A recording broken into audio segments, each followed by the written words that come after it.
It's been a rough few weeks for Elon Musk, especially in the last couple of weeks with the going private tweet, with the investigation, obviously, that SEC launched into that, and with his New York Times piece, with his interview that he gave about kind of his state of where he's at right now.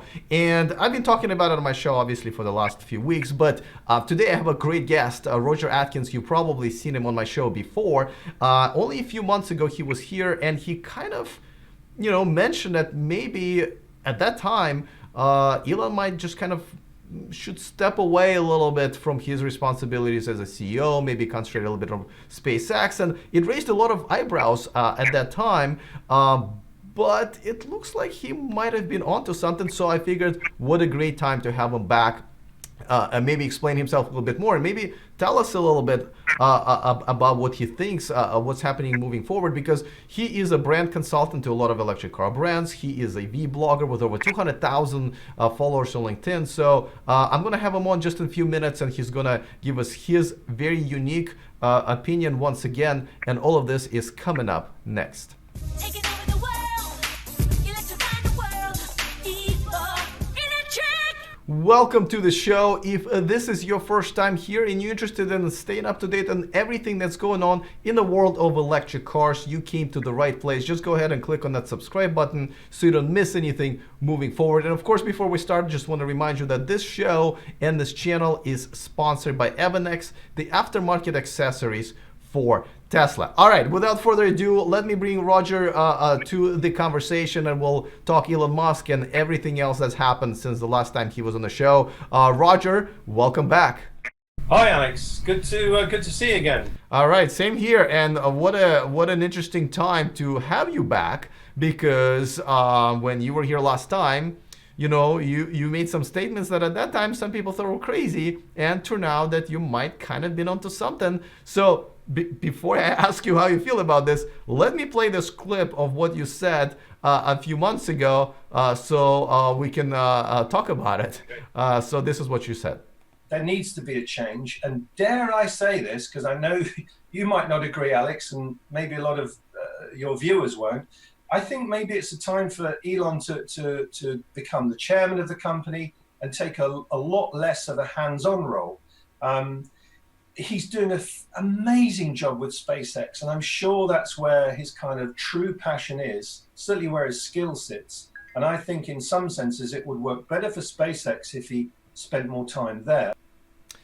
Well, there you go. So now, a few months later, how do you feel about what you said, and where do you think we are now with everything? Well, I guess I definitely wouldn't have been the only person saying that, Alex. And I take no satisfaction from what we've seen happen over these last few days and weeks, and you could say months. That was back at the end of Q1. And what we've witnessed is, an individual who's clearly maxed out in terms of workload and massive pressure just crumble a bit.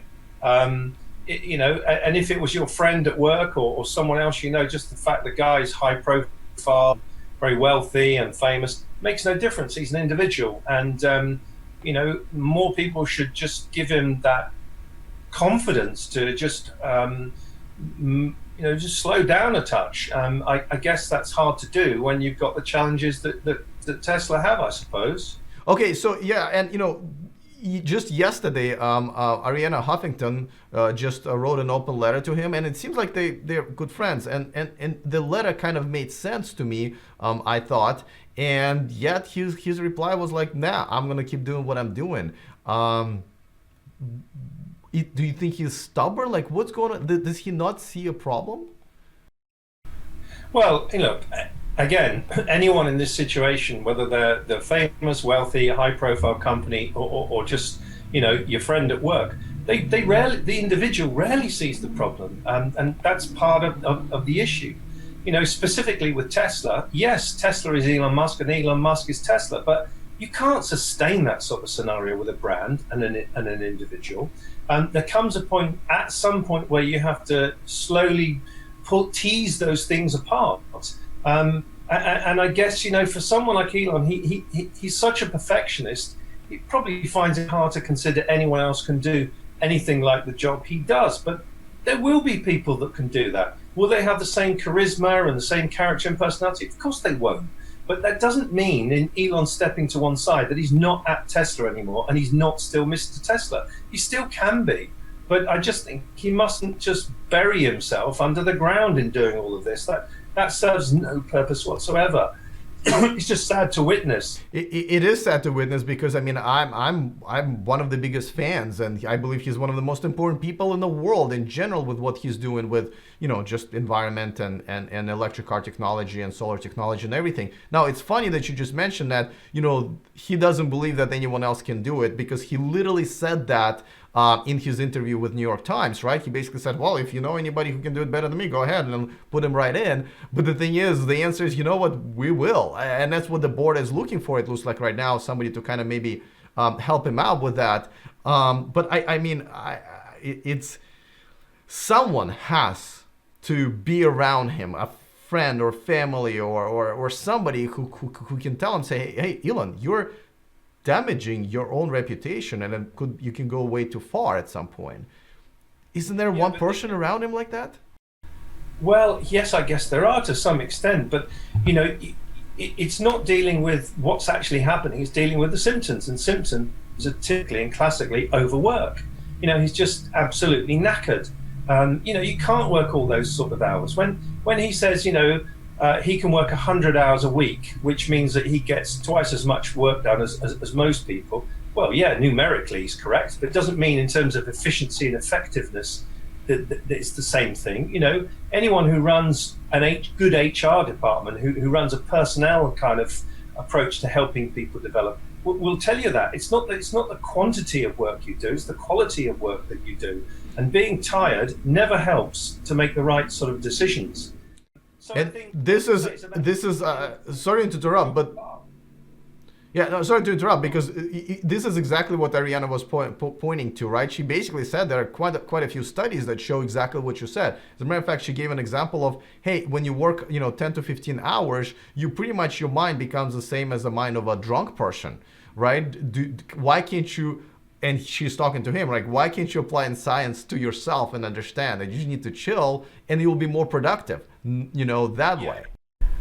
Yeah, but there's a fine line between then just becoming Mr. Average, which he isn't, and he never wants to be, and no one wants him to be that way, and just reflecting on what you're actually doing and finding the things that you currently spend some of those 100 hours doing that you can, you know, you can give to someone else to do, someone talented, someone skillful, someone who's going to be doing a really good job.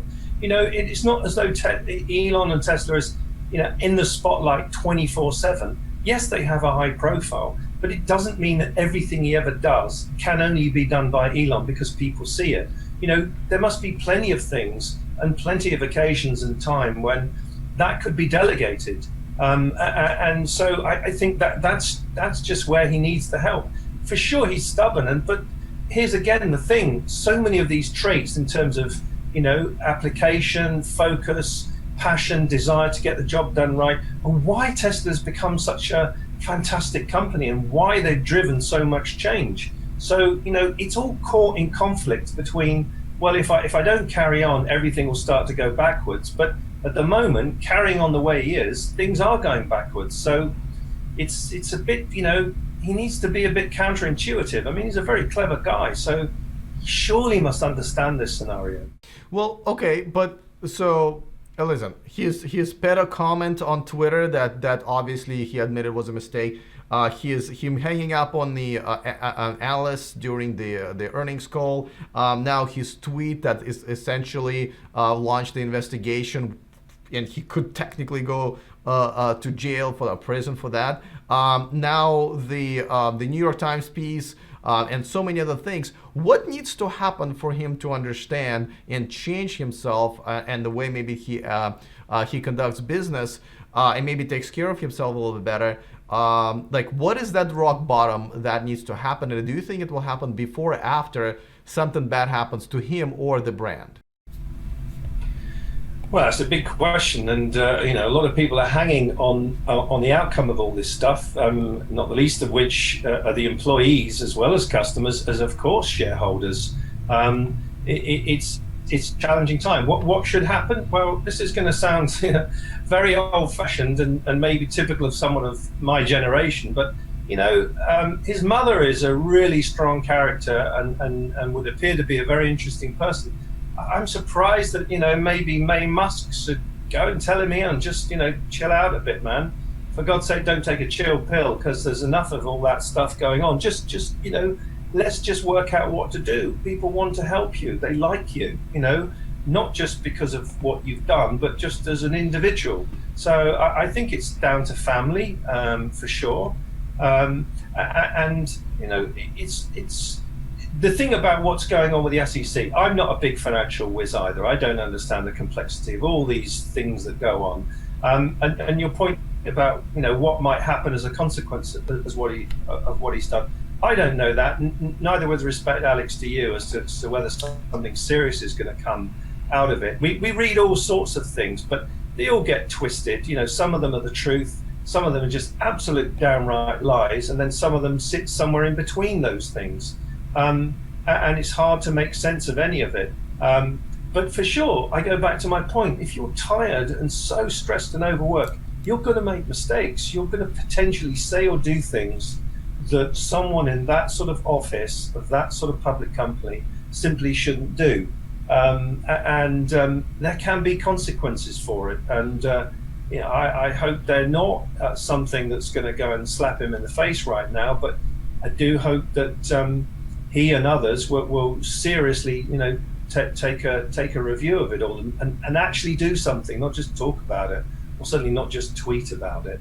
Now, is respect what you said about the SEC. Actually, the challenge there is very simple. It's simply, he forgets that he's CEO of a public company and there are rules and regulations on what he can and cannot say and so forth. The issue that I see there myself is that if he tweeted out that the funding for the going private was secured and it wasn't true, and then some people bought stock based on that, that's just wrong in general, but also it goes against a lot of rules that were set up to protect the consumers from CEOs or other executives saying stuff that is not true to inflate the stock. That actually sounds pretty reasonable, and it looks like he might have broken that rule or regulation. Well, I don't know, again, because over the journey of time, these past few months and maybe even years, he's been with people, met with some very wealthy people all around the world, and they will probably have said things to him like, Elon, if you need some help, or please let us, come into partnership with you in some fashion or whatever.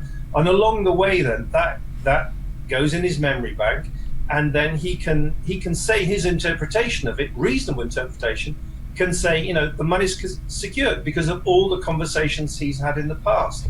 Does it specifically mean someone's given him a written letter of intent signed with all the financial detail to say here's 30 billion, 40 billion, whatever it is? I don't know. Perhaps they have. But even if they haven't, you could understand a guy of his temperament, again, with all that workload, drawing on all of those conversations and saying money secured because from a number of people, in principle, that's what people have been saying to him for a period of time. So he's not necessarily been misleading people. He's perhaps not just been as legal and specific and against what the Securities and Exchanges Commission expect people to do, done it by the letter. He's done it in spirit rather than by the letter of things. And I hope that's the case. I certainly hope that's the case. I mean, nobody wants to see him getting in a lot of trouble or go to prison, obviously. But weirder things have happened, and he still have a burden of proof to make that case. And we'll see what happens. Meanwhile, Model 3 has been doing really well. Actually, the product itself, we're not talking much about it because there's so much drama with Elon. But the product itself has been doing well now, and this is where maybe I want to shift the conversation. I mean, you're a brand consultant and a V blogger and everything. A lot has happened in the universe of electric cars, as I like to call it, since we talked last. Tell me what are you seeing that's happening that is exciting, and as far as a competition to Tesla, or just something exciting that's going on. And obviously there's some established manufacturers that are doing some cool things, but there's also a lot of startups that have got a lot of funding and doing cool things. Tell me what's happening as far as you're concerned, and in the rest of the electric car world, and as it relates to Tesla. Well, I think the big manufacturers, for sure, as we can all see, are bringing out their products now. I got to drive the new Jaguar I-Pace a little while ago. Really wonderful car, really well built, beautifully put together. It's a balanced vehicle to drive. You feel, very safe and secure in it. It handles fantastically well, went up and down sort of mountain roads, and felt very safe and comfortable in it. Personal styling of it, it's an SUV apparently, but to my mind it's not quite fitting that bill in terms of fitting a bunch of stuff in, but it certainly is. They've done a great job with that. Mercedes are coming out with their first EQ branded car. I think that's next month in September is the launch, and I think it's there to buy early next year. So the big guns are out, Audi with e-trons, and a number of manufacturers now either at market or coming to market in all of the sectors. So for sure that's exciting. The big thing that still sits behind some of the, if you like, challenge or dare I say it, disappointment, is where the charging proposition sits. And again, that just shows how visionary Tesla were with the supercharger proposition. That's the unique thing of Tesla over and above the product and whatever people think of X or Model S or Model 3. The supercharger thing is a standout for that, without doubt.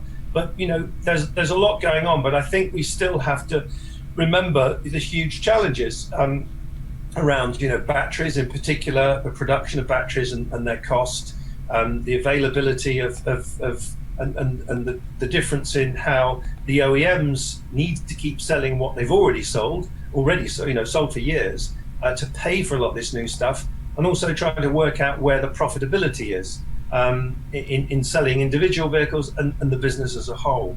But at the other extreme, I think you probably be going along to Pebble Beach shortly. When you see stuff like Mate Rimac and his team in Croatia are just such a standout bunch of people to me. He is as an individual, and anybody I've ever met who works for Rimac is always top of their game. Smart people, enthusiastic and really hardworking. So, looking at the C2 at Pebble Beach, looking at the stuff that Pininfarina are now, showing amazing cars with great technology, which filters into the OEMs and lots of the other players as well, of course. So, there's a lot to be getting excited about, Alex. And man, you see a lot of it yourself. You've had some great interviews with people, whether it's GM and whether it's Fisker and whether it's, I think you're probably going to hopefully talk to Mate yourself in a few weeks. There's a ton of stuff to get excited about, but a whole hard road ahead for the EV as a proposition.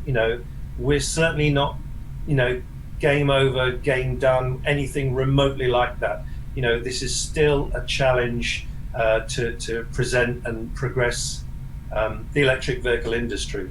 Yeah, and I am going to the Monterey Car Week. I kind of wish you were there, actually. That would be kind of cool. And it looks like I will get to talk to Mate. It will be my first time. I look at Rimac as an amazing kind of a marvel of what's possible right now. But obviously, consumers, they care more about, hey, what can I get something affordable and stuff like that. Stuff that excites me more for their sake are Hyundai Kona EV, the Kia Niro EV that are all coming out there, and they're in a segment where Tesla is not, which is compact SUV, right? Model Y is only, not only, it's a whole two years away. So I'm excited about that kind of stuff, but yeah, the Pebble Beach is going to have the Pininfarina stuff. Definitely going to check that out. Polestar.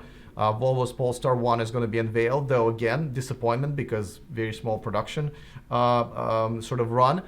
And then what else? Yeah, Byton. Like, what do you think about Byton? I've been a big fan of them lately. What they've been doing, and NIO. I know you love NIO, and I think you consult for them as well. Yeah, that's great. There you go. I'm forgetting really good people, because that means there's a good number of them now. Neo, I think, have got a great lineup in terms of the senior management team, both Asia, Europe, and the United States. And again, there's just reference back to Tesla.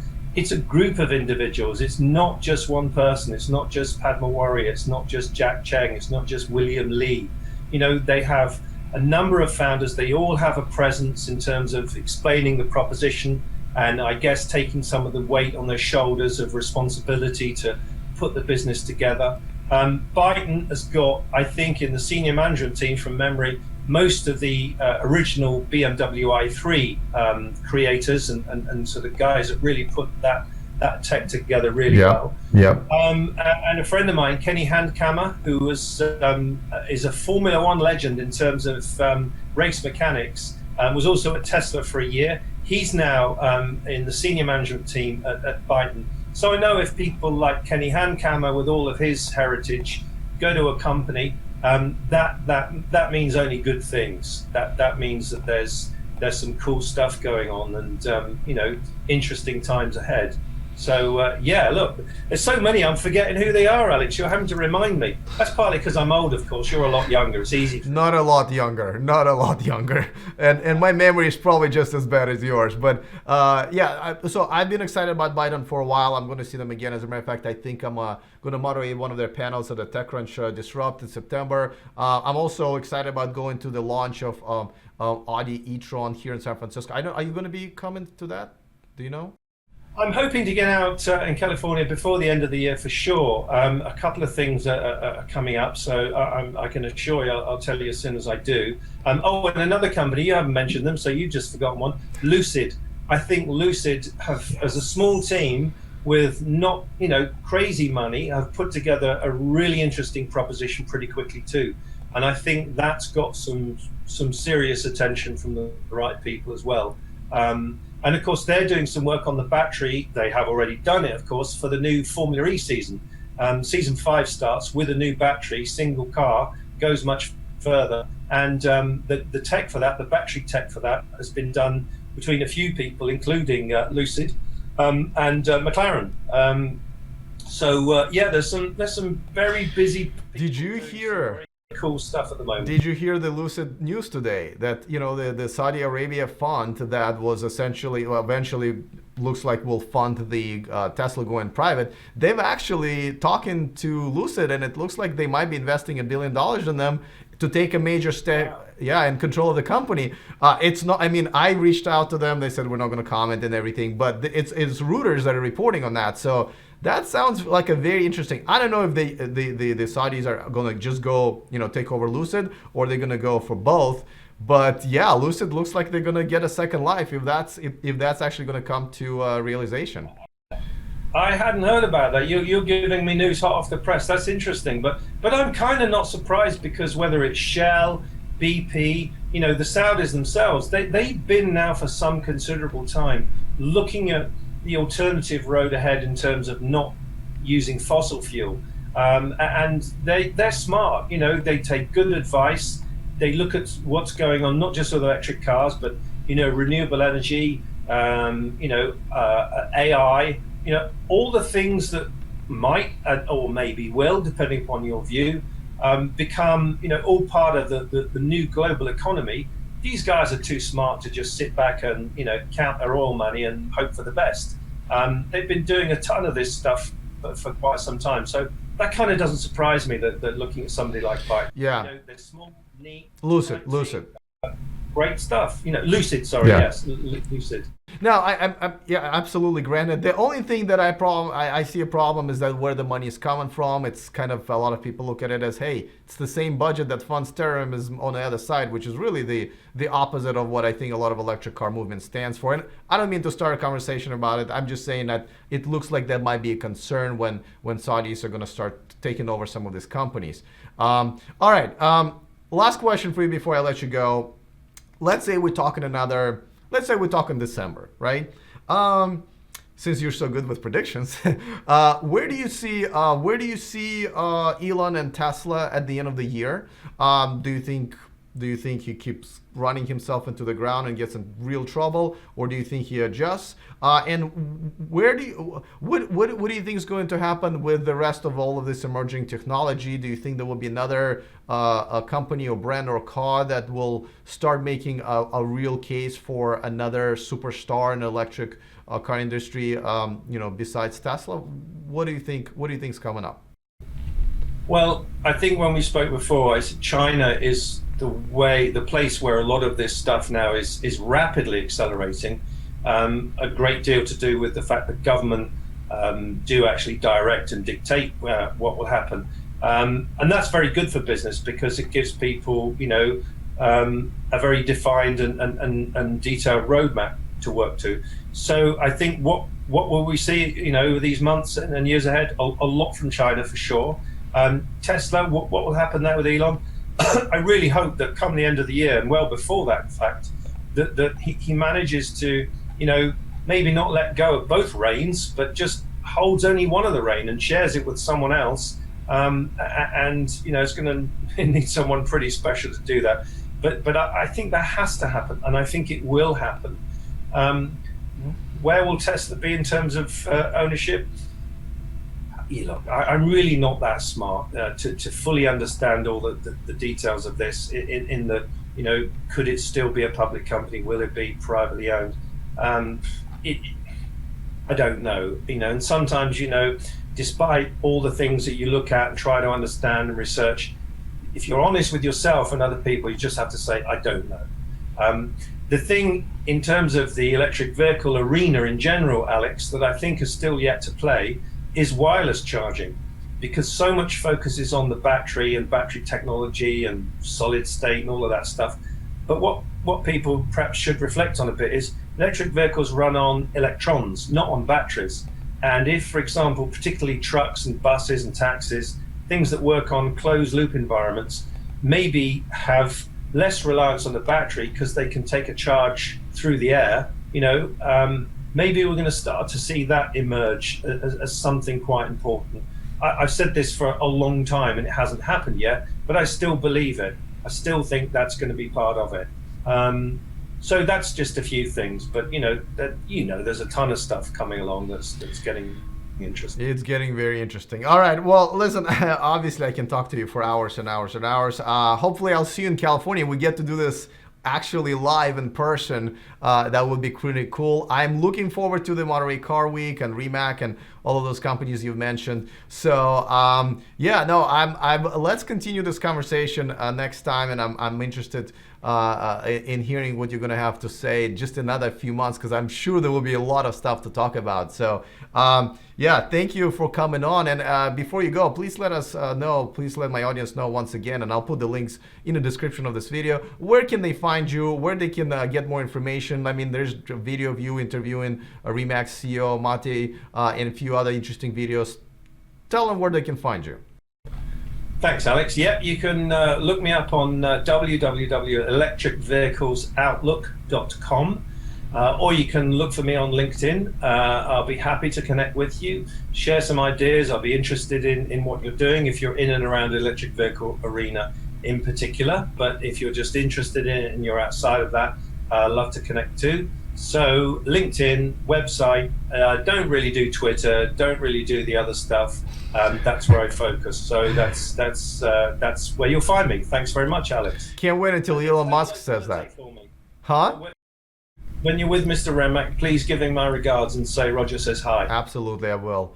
All right, well, listen, thank you so much for being on the show once again. I'm sure we'll talk very soon. It's always a pleasure to talk to you. I know you have such an amazing, unique, and European perspective on what's happening. So thank you so much, and I will see you next time. Cheers, Alex. Bye-bye. Absolutely. All right, guys. Well, so that's it for my interview with Roger, and of course, it's great, always great having him. Always unique perspective. Hopefully, I'll be playing a clip of him next time I'm talking to him, because he's gonna get something right that we didn't really think about. So it's always exciting for me. Of course, remember to subscribe to this channel if you want to stay up to date on everything that's going on in the world of electric cars, and interviews like this one. Patreon.com/E4Electric if you want to watch me live. The link is right here. And if you want to find Roger on LinkedIn, I'm going to put those in the description of this video. Other than that, see you guys next time, and remember to stay charged.